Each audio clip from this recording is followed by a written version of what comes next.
Hello दोस्तों, स्वागत है आपका मेरी नई कहानी में। ये कहानी मेरी और मेरे ससुर जी की है। मेरी शादी एक ऐसे आदमी से हो गई जो कभी बाप नहीं बन सकता था क्योंकि वह नामर्द था, लेकिन मेरे ससुर जी मेरा बहुत ख्याल रखते थे। मेरे ससुर जी 65 साल के थे, लेकिन दिखने में किसी पहलवान से कम नहीं थे, या यूं कहो कि अगर मेरे ससुर जी और मेरे पति का मुकाबला किया जाए तो वह दोनों बाप बेटे कम बल्कि छोटे बड़े भाई लगते थे। मेरे पति के ऑफिस जाने के बाद मेरे ससुर मुझे बिल्कुल भी अकेला नहीं छोड़ते थे। मेरे पति ऑफिस से रात को अक्सर देर से आते, लेकिन मेरे ससुर जी मुझे बिल्कुल भी बोर नहीं होने देते थे। शादी के 2 महीने बाद ही मेरी तबीयत खराब हो गई। जब मेरा पति मुझे हॉस्पिटल लेकर गया तो डॉक्टर ने बड़ी खुशी खुशी कहा कि तुम्हारी पत्नी मां बनने वाली है। यह सुनकर हम दोनों पति पत्नी सन्न रह गए, और जब मुझे पता चला कि यह बच्चा किसका है तो मेरी तो जान ही निकल गई। हेलो दोस्तों, स्वागत है आप सभी का हमारी एक और रोमांचक कहानी में। उम्मीद करता हूँ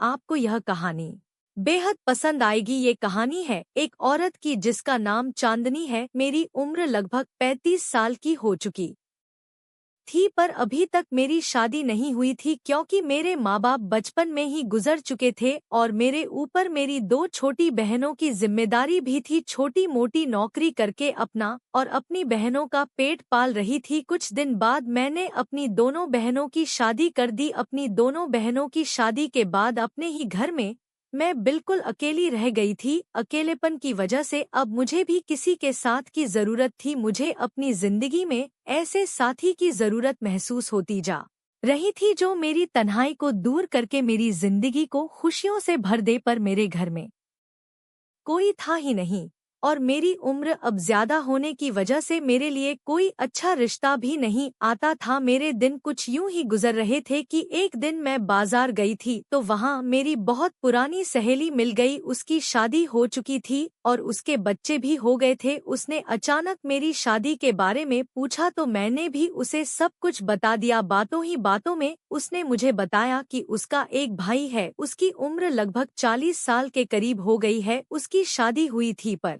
उसकी पत्नी उसे छोड़कर चली गई क्योंकि उसका भाई कभी बाप नहीं बन सकता था। मेरी सहेली के घर में पैसे रुपए की कोई कमी नहीं थी। अभी वह मुझे यह सब बातें कर रही थी कि मेरे मुंह से अचानक निकल गया कि तुम अपने भाई की शादी मुझसे करवा दो, और मैं तुमसे वादा करती हूँ कि कभी भी मैं तुम्हारे भाई को छोड़कर नहीं जाऊंगी और ना ही उन्हें किसी बात के लिए ताने दूंगी। उसने कहा, इतनी बड़ी सच्चाई जानते हुए भी तुम उससे शादी करने को तैयार हो? मैंने उससे कहा कि इस तरह से जीने से तो अच्छा है कि मैं तुम्हारे भाई का सहारा बन जाऊं और वह मेरा सहारा बने। आखिर मैं कब तक अकेली रहूंगी? मेरी सहेली मेरा यह फैसला सुनकर बहुत खुश हुई क्योंकि उसके घर में किसी औरत की जरूरत थी। उसकी माँ बहुत पहले ही गुजर चुकी थी। उसका भाई अपने बूढ़े बाप के साथ रहता था। उसने कहा, ठीक है, मैं यह बात अपने भाई से पूछकर बताऊंगी। वैसे तो तुम इस शादी को पक्का ही समझो क्योंकि मेरे भाई को तुम्हारी जैसी लड़की के साथ की जरूरत है। 1 से 2 दिन गुजरने के बाद मेरी सहेली मेरे घर आई और वह बहुत ही खुश थी। उसने कहा, मेरा भाई शादी के लिए तैयार है, पर उनकी एक शर्त है। मैंने घबराकर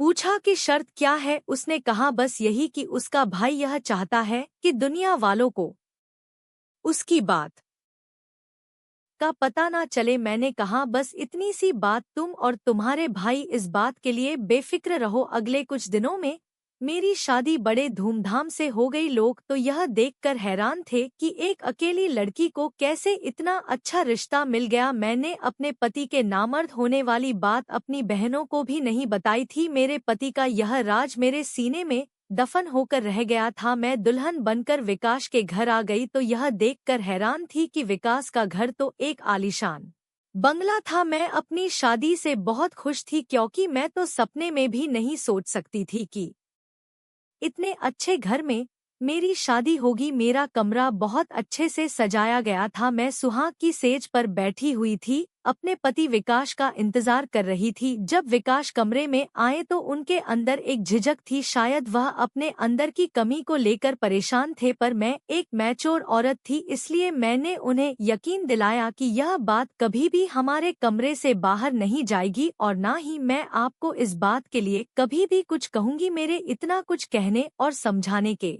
बाद विकास का चेहरा खिल उठा था। उन्होंने मेरे हाथों में तोहफे के रूप में हीरे की अंगूठी पहनाई और कहने लगे कि तुम्हें देखकर लगता है कि अब मेरी जिंदगी में मुझे सब कुछ मिल गया है। मुझे भी कुछ ऐसा ही लग रहा था कि मैं अब जिंदगी में बहुत खुश हूँ। मैं और विकास अपनी जिंदगी में बहुत खुश थे। विकास ने मुझे इतना प्यार दिया कि मैं उनके साथ बेहद खुश थी। विकास ने मुझे अपनी पहली पत्नी के बारे में सब कुछ बताया। उन्होंने बताया कि जब काफी दिनों तक उन्हें बच्चा पैदा नहीं हुआ तो डॉक्टर को दिखाया गया। डॉक्टर ने विकास में बहुत सी कमियां बताई और जब यह बात विकास की पहली पत्नी को पता चली कि वह कभी बाप नहीं बन सकता तो वह उन्हें छोड़कर चली गई। विकास ने बताया कि दूसरी शादी के बारे में उन्होंने इसलिए नहीं सोचा कि दूसरी पत्नी भी अगर मुझे छोड़कर चली जाएगी तो मुझे यह बर्दाश्त नहीं होगा, लेकिन मैंने सब कुछ जानते हुए उनसे शादी की ख्वाहिश का इजहार किया था, इसलिए उन्होंने मुझसे शादी कर ली। मेरे दिल में भी बच्चे की तमन्ना थी, पर मुझे यह बात बहुत अच्छे तरीके से पता थी कि यह मुमकिन नहीं है। हर गुजरते दिन के साथ मैं विकास के घर में अपनी जगह बनाती जा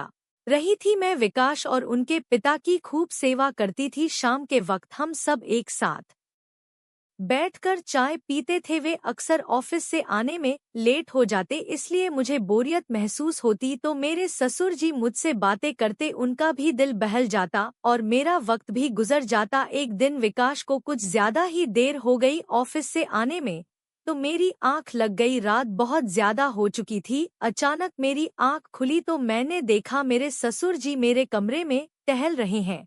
मैं हैरान हो गई। मैंने अपने ससुर जी से पूछा, पापा जी आप यहाँ क्या कर रहे हैं इतनी रात को?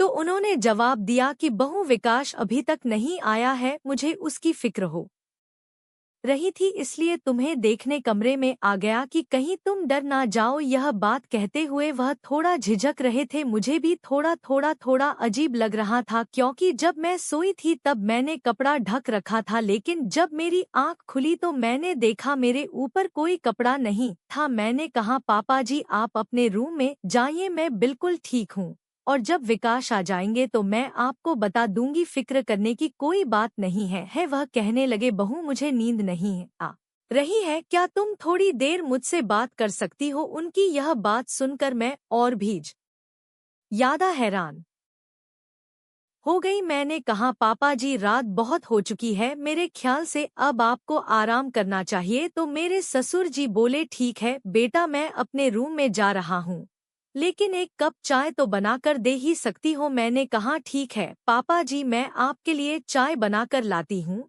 और मैंने उनको चाय बनाकर दी और अपने रूम में वापस आ गई। उस दिन मुझे अपने ससुर जी का रवैया कुछ अजीब लग रहा था। इसी तरह धीरे धीरे मेरी शादी को 2 से 3 महीने गुजर चुके थे, पर कुछ दिनों से मुझे महसूस हो रहा था कि मेरी तबीयत कुछ ठीक नहीं है। मेरी हालत देखकर विकास ने मुझसे कहा कि लगता है तुम बहुत कमजोर हो गई हो, अपने खाने पीने का ख्याल नहीं रखती हो, और कहने लगे हम तुम्हें डॉक्टर के पास लेकर चलेंगे ताकि तुम्हें डॉक्टर कुछ ताकत की दवाइयाँ दे दे और तुम खाना अच्छे तरीके से खाने लगो और तुम्हारे अंदर की कमजोरी भी दूर हो जाएगी। मैं डॉक्टर के पास नहीं जाना चाहती थी, पर विकास ने मेरी एक ना सुनी। ऑफिस जाने के बजाय वह मुझे डॉक्टर के पास लेकर चले गए। डॉक्टर ने मेरा चेकअप किया और चेकअप करने के बाद जो कहा उसे सुनकर तो हम दोनों पति पत्नी सन्न रह गए। डॉक्टर ने बड़ी खुश होकर यह खबर सुनाई, पर यह खबर सुनते ही हम दोनों के चेहरे की हवाइयां उड़ने लगी। मैं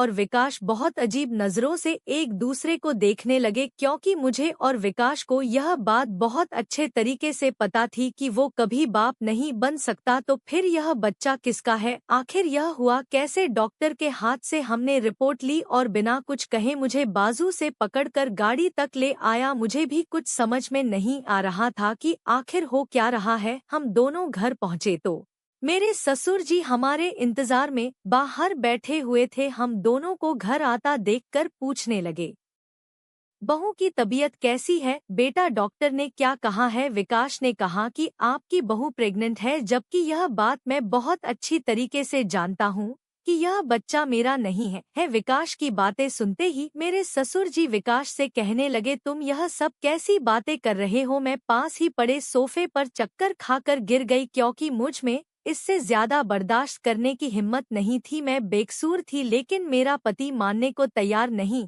था। विकास की बात सुनकर मेरे ससुर जी कहने लगे, थोड़े सोच समझकर तो बात किया करो। अपने ससुर जी की बातें सुनकर मुझे थोड़ी हिम्मत मिली और मैंने कहा कि मैं नहीं जानती कि यह बच्चा किसका है, लेकिन मैं इतना जरूर जानती हूँ कि आपके सिवा मेरी जिंदगी में कोई नहीं है। विकास ने कहा, तुम तो चुप ही रहो। आज मुझे समझ में आया कि आखिर तुम्हारी शादी क्यों नहीं हो रही थी और तुमने मुझसे शादी क्यों की, क्योंकि तुम गलत थी। लेकिन मैं इतना बेवकूफ नहीं हूँ कि किसी और के बच्चे को अपना नाम दो। इसलिए बेहतर यही होगा कि तुम अभी और इसी वक्त अपना सामान उठाओ और यहाँ से चली जाओ। मेरे ससुर जी ने विकास को समझाने की बहुत कोशिश की, पर विकास नहीं माना। वह कुछ भी जानने और समझने को तैयार ही नहीं था। विकास ने आधी रात को मुझे घर से बाहर निकाल दिया। मैं अपने घर वापस आ गई। मेरा और विकास का रिश्ता जहां से शुरू हुआ था शायद वहीं पर खत्म होने वाला था। यह सब सोचते सोचते मेरी तबीयत बिगड़ रही थी, पर मुझे अभी भी विकास की ही परवाह थी, क्योंकि मैं उससे बहुत प्यार करती थी। उसके अलावा मेरा था ही कौन? मैं रोते रोते वहीं नीचे जमीन पर सो गई। मेरी आंख उस वक्त खुली जब दरवाजे पर दस्तक हुई। मैंने दरवाजा खोला तो सामने मेरी ननद खड़ी थी। मैं उससे कह रही थी कि मैं बेकसूर हूँ और मुझे नहीं पता कि यह बच्चा मेरे पेट में कैसे आया। मेरी ननद मुझे समझाते हुए कहने लगी कि तुम चिंता मत करो, सब ठीक हो जाएगा। मेरी ननद मुझे समझा कर चली गई। मुझे अपनी ननद की बात पर बिल्कुल भी यकीन नहीं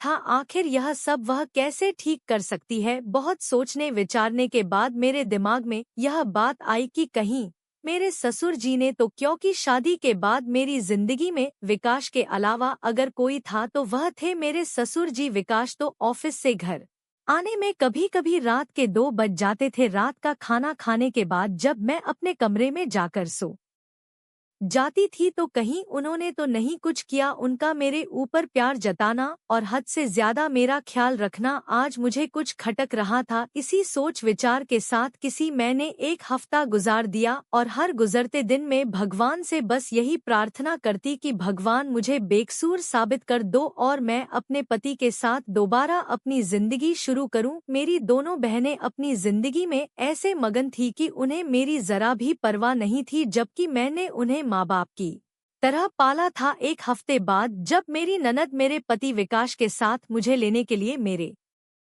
घर आई, विकास को दरवाजे पर देखकर मैं हैरान रह गई। मुझे कुछ समझ ही नहीं आ रहा था कि आखिर विकास मुझे लेने आए कैसे, लेकिन मेरे लिए तो बस इतना ही काफी था कि मुझे दोबारा विकास की जिंदगी में शामिल होने का मौका मिल रहा है। मैं बिना कुछ पूछे उन दोनों के साथ गाड़ी में बैठकर चली गई, पर जब घर पहुंची तो मैंने देखा घर को बहुत अच्छे तरीके से सजाया गया था और मेरे ससुर जी ने बहुत खुशी मन से मेरा स्वागत किया। यह सब देखकर मैं हैरान थी कि आखिर यह सब हो क्या रहा है। मेरी ननद ने बड़े प्यार से मुझे गले लगाया और मुझसे कहने लगी कि तुम्हारा बहुत बहुत शुक्रिया कि तुमने मुझे बुआ बनने का मौका दिया। मैंने हैरत से एक नज़र विकास पर डाली तो विकास शर्मिंदगी से नजरें झुकाए खड़े थे। मेरी ननद सारा सच मुझे बताने लगी। उसने बताया कि पापा को तुम्हारे ऊपर पूरा विश्वास था कि तुम एक अच्छी लड़की हो। सब जानने और समझने के बाद भैया फिर दोबारा उस लेडी डॉक्टर के पास गए थे। उसे डॉक्टर ने भैया को देखते ही पहचान लिया, पर जब भैया ने उन्हें बताया कि मेरी दूसरी पत्नी प्रेग्नेंट है तो लेडी डॉक्टर ने भाई को ऐसा सच बताया कि मेरा भाई बहुत हैरान हो गया। उस डॉक्टर ने बताया कि भाई के अंदर कोई कमी थी ही नहीं। उनकी पहली पत्नी भाई के साथ रहना ही नहीं चाहती थी, इसलिए ऐसी दवाइयां इस्तेमाल करती थी और भाई पर झूठा इल्जाम लगाकर छुटकारा पाना चाहती थी और इसलिए उसने पैसे के दम पर झूठी रिपोर्ट बनवाई। मेरी ननद ने यह सब मुझे बताकर फिर से मुझे की जिंदगी में आने का मौका दे दिया। आमिर मुझे अपने किए की माफी मांगने लगे, लेकिन मुझे उनसे कोई शिकायत नहीं थी क्योंकि उनकी जगह कोई और भी होता तो शायद विकास वह भी ऐसा ही करता। मेरे ससुर और मेरी ननद ने हमारे अपने होने का फर्ज निभाया था। मेरे ससुर ने मेरे सर पर हाथ रखकर मुझे बहुत सारी दुआएं दी। हमारे रिश्ते कितने नाजुक होते हैं, जिन्हें बहुत प्यार से संभाल कर रखना पड़ता है। कभी कभी इंसान की मामूली सी गलती से हमारे रिश्ते शीशे की तरह टूटकर बिखर जाते हैं। तो दोस्तों, यह थी आज की कहानी। आपकी क्या राय है इस कहानी पर हमें कमेंट में ज़रूर बताएं। वीडियो अच्छी लगे तो लाइक करें, शेयर करें, सब्सक्राइब करें। धन्यवाद। मिलते हैं एक और ऐसी ही कहानी में।